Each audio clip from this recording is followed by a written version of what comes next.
மாவுலதான் இட்லி ஊத்துறோம், ஒரு கரண்டி மாவுலதான் தோசை ஊத்துறோம். இட்லி இருக்குல்ல, இட்லி அது ஆண்கள் மாதிரி குறுகிய வட்டத்துல இருக்கும். தனக்குன்னு சுயநலத்தோட வாழ்வீங்க. ஆனா தோசை இருக்குல்ல, தோசை அது பெண்கள் மாதிரி பரந்த மனப்பான்மை உள்ளவர்கள் பெண்கள். நடுவர்களே,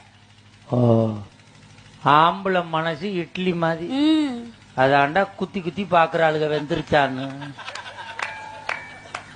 பொம்பளை மனசு தோசை மாதிரி. ஆமா நடுவர்களே, இட்லி எடுத்து பாரு, ரெண்டு பக்கம் வெள்ளையா இருக்கும், வெள்ளந்தியான மனசு.